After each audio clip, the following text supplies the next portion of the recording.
I'm running out of ideas, I don't have much time, and I actually just want to do this video. And before you're wondering why I hold this tablet, I just want to mention, as usual in the beginning, thank you Didier for supporting this video. You're my executive producer, I value this a lot. And if you want to become also one of my executive producers or just generally support me on Patreon, check out the first link in the description. It will lead you down below, and I suggest we're going to kick off with the video.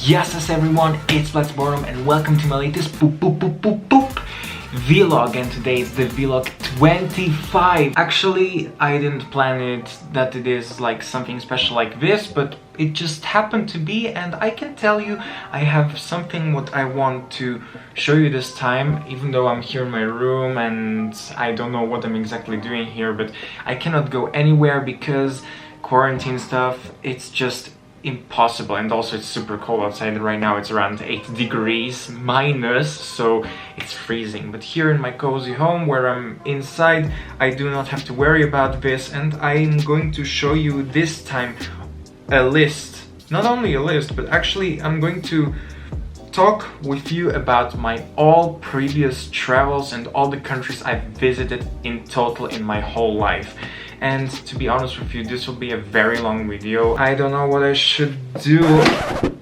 Oh my god, what's actually with my hair? Oh my god.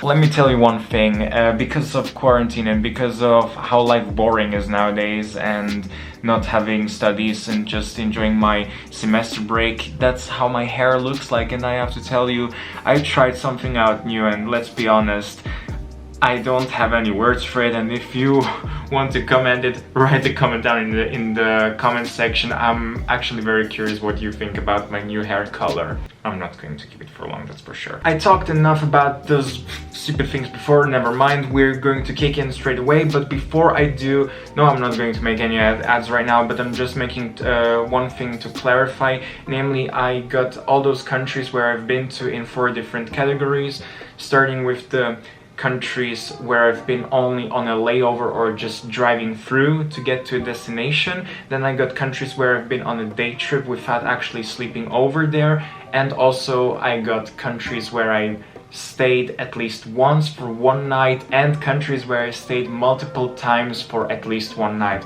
So I suggest we're going to kick off with the first category, namely the countries with a layover or driving through. And in this category there are 3 different countries, and I'm not going to talk a lot about them because I don't have much to talk about those in this video, namely Iceland, Slovenia and Hungary. Slovenia and Hungary might be obvious because they are on the way when I go to Serbia or from the way back from Serbia to Switzerland, but with the case of Iceland it's a little bit bizarre because Iceland and layover. As you might remember, I've been in 2019 in Canada where I visited my uncle and his family, and we flew as a family together with Iceland Air, and it scheduled a stop, or better said a layover in Keflavik, and that's why it went over Iceland and not through some other destinations such as Amsterdam, London or Paris, or a direct flight. If I had a chance to travel those 3 countries in the future, I would definitely do it, but they are not on my priority list, so I'm going to postpone them for sometime in the future. If you want to check out the countries which I want to visit as soon as possible in the future,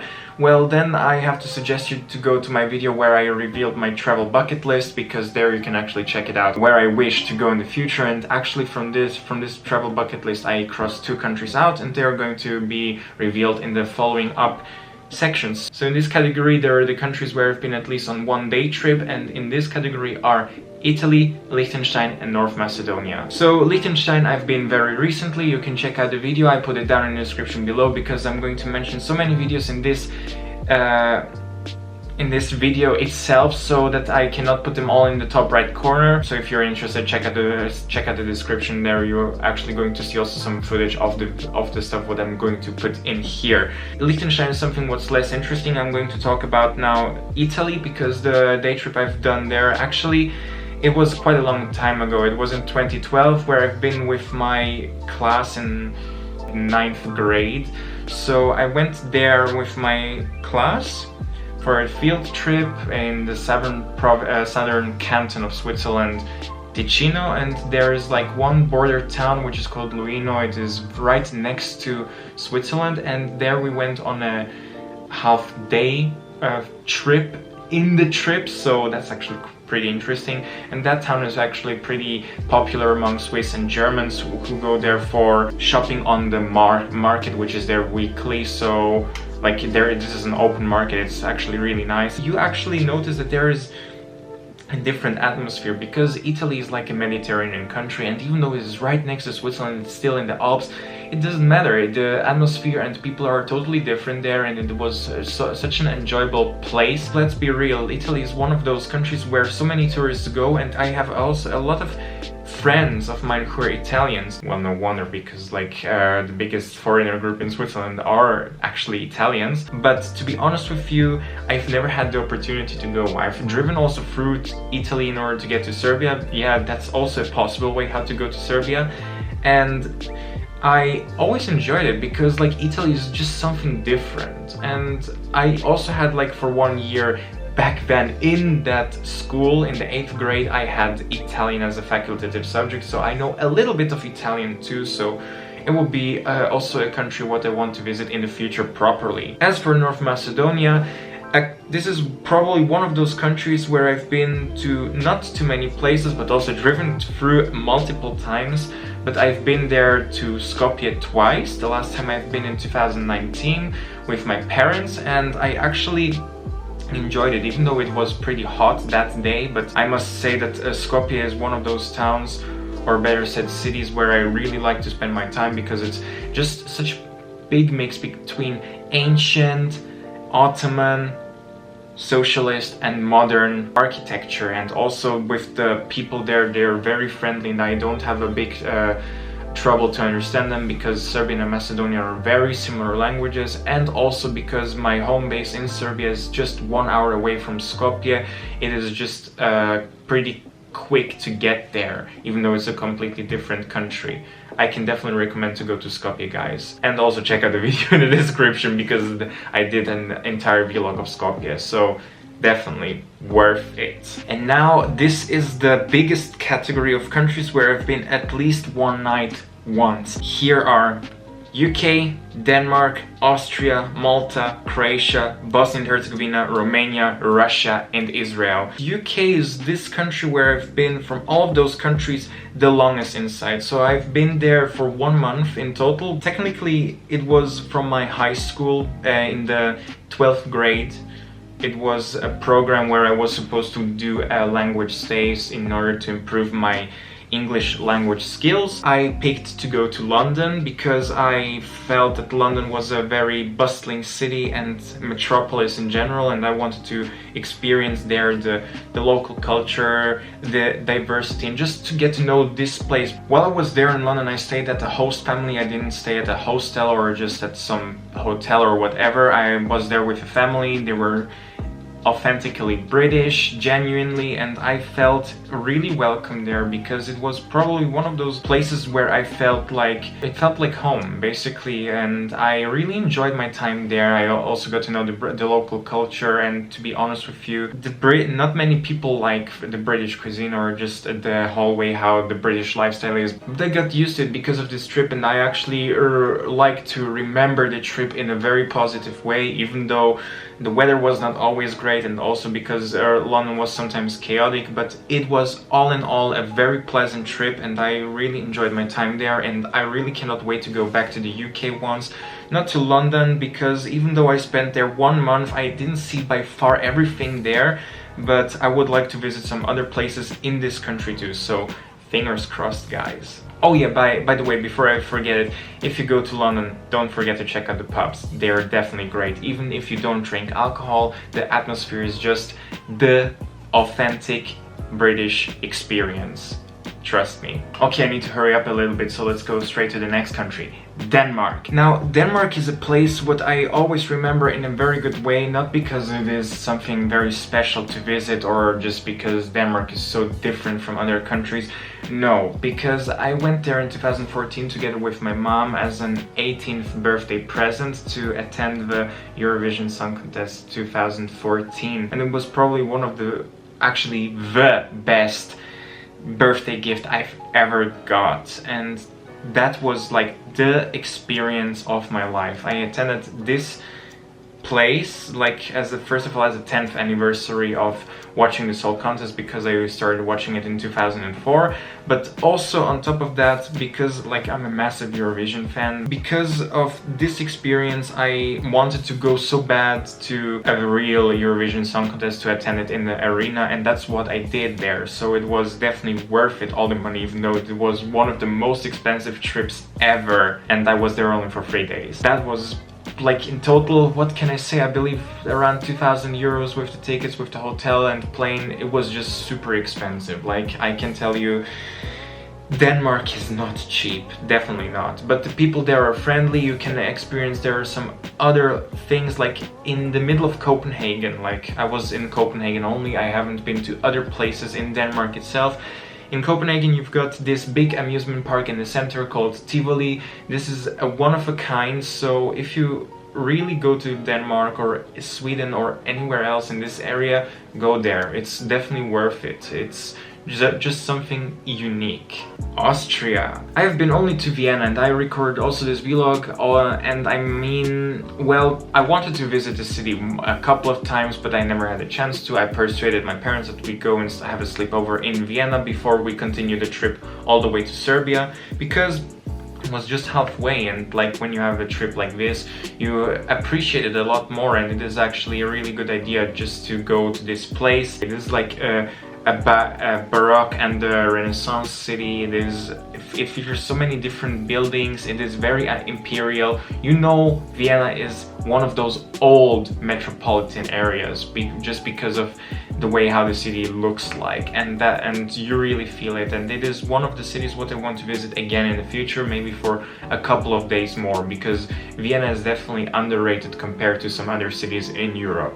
Malta. Malta is one of those countries which I hyped for a very long time. Like, you cannot believe it. I really wanted to go to Malta since like 2012, but only 5 years later in 2017 I had a chance to go there. I went there together with a friend, and it was actually the first video what I uploaded on this channel. I just told the travel story of me going to Malta, and I really enjoyed the time there, because like Malta is one of those places where you can do so many different things in a warm country. You can go to the beach, you can go to the malls, you can go to the cinema, you can go partying, you can go have great food, and you can also go explore the countryside. Even though the country is small, but you can still see some really nice things there. Malta is for its size, you have so many different things you could do. Not to forget, also I met a couple of people there and they were all really friendly and nice. So if I would like to go again for a beach holiday with all the things what I want to do, like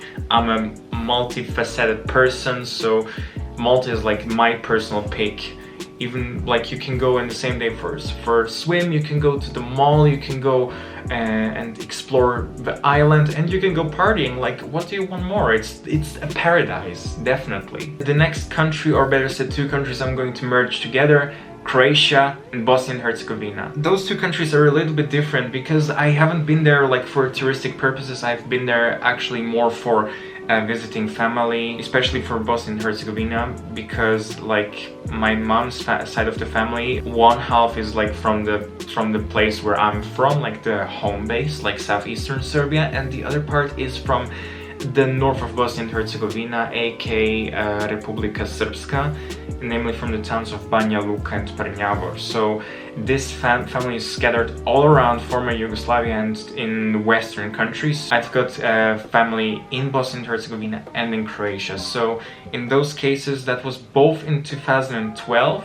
where I visited the family of my mom, and it was actually pretty okay, but I haven't experienced those countries properly. I mean, I've driven through almost all of Croatia, seen the whole coastal road, and I've seen also the northern plains, but I must say that Croatia is not one of those countries where I really like to travel to or where I'm really interested in.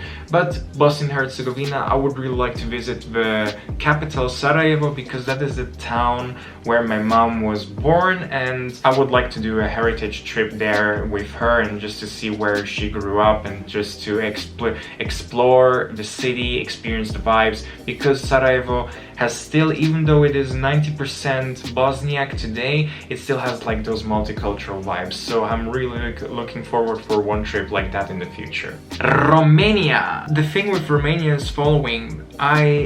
This is like very similar with Malta, also a country what I wanted to visit for such a long time. Yes, I'm a little bit weird, but to be honest with you, everyone who said that Romania will not be that what I expect, it was actually on the totally contrary side.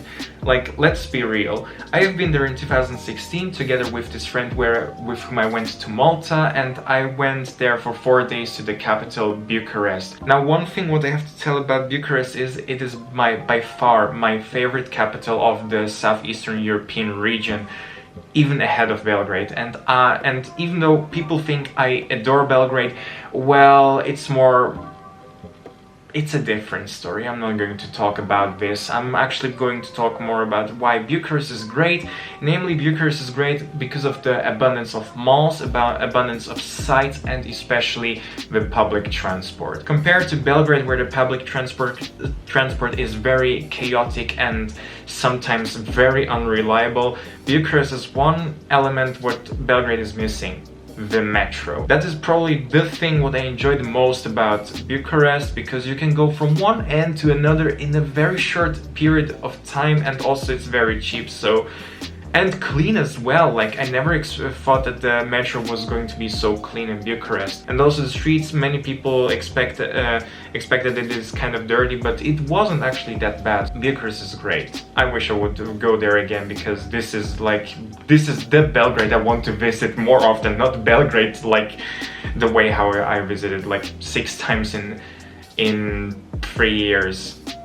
Beat that, guys. And now the biggest country in this list, Russia. Oh well, where should I start? Russia is one of those countries where I've been only because of a field trip. I would not go there with my family or just with a friend, because with the visas it's a bit difficult. I don't have this problem because I have 2 citizenships, and my Serbian citizenship allows me to travel to Russia visa free, but with my friends here from Switzerland, they need to obtain a visa, and this is a little bit more complicated and costly, so that's why I didn't do that. But in this case, I went there with my school, namely I went with my Russian class, and that was back in 2015, also in June and July, and it was one of those trips where I went in order to enhance my Russian skills and to experience the local culture. Now, the culture is very similar to the one in Serbia, but in the place where I haven't been to Moscow, I've been to St. Petersburg, and in St. Petersburg you actually experience how the city is. Very imperialist city. The sites there, the museums, the castles and so on, they are all very beautiful. And I've also been to an authentic Russian village called Staraya Ladoga, which is the oldest village in all of Russia, and I really had a great time. And I also had the opportunity to speak with the people there in Russian. And not to forget, I got this crazy hat, guys. Sadly, it's a little bit tight. I cannot really wear it because I have a very big head, and it's just for decoration purposes in my room. I really have no use for it, which is sad. I wish I had one which is bigger so that I can wear it more often. And yeah, why did I go with my Russian class? Yeah, that's right, I speak also Russian, and it is my 5th language. I speak it on a conversational level, so this is something what I really enjoy, apart from just traveling, learning languages. Я надеюсь, что я могу ехать в следующий раз в Россию, в Москву, потому что это один очень красивый город, как Санкт-Петербург. And the last country of this list, Israel. With this, I don't have to talk a lot about it because, you know, I went to Israel, did 7 vlogs there. Check out in the top right corner, here, I don't know where it is, you will definitely find it anyway. There I talked about basically everything, visited, filmed literally everything what they did there. Well, almost everything where it was possible. And I really had a great time, and I would really like to go there again for a second trip, so this will not be my only time when I went to Israel, guys. Right guys, as you can see, this video is supposed to go over 38 minutes, but I decided to do here a little cut because, let's be honest guys, this video would just be way too long. And to be honest with you, I do not want to force you to watch such an extensive long video, so that's why I'm splitting it in half, so that you can enjoy 2 equal parts and that I can make sure that everyone watches this video without actually getting tired of me speaking. So I hope you're going to appreciate this, guys. But for now, that was it from my side. I hope that you really enjoyed the video. Leave me a thumb up if you came until this point so far. Also, as I said before, write some comment for feedback for my hair or for the general video. I don't care. Feedback is always great. Make sure to hit the subscribe button and hit the bell icon because you surely do not want to miss any of my future videos. Do you want to stay in touch with me? My Instagram account, my TikTok account, and my Discord server are all free, linked in the description down below. And just before I forget to mention it, thank you Benny for being my sound engineer, because sound engineers make it happen that my quality of my videos is great. So if you want to become a sound engineer, go to the first link in the description. It will lead you to my Patreon. There you can donate me 1 out of 1 of 3 tier levels. Bro, my English is gone today. Stay tuned and I hope to see you the next time. Bye bye.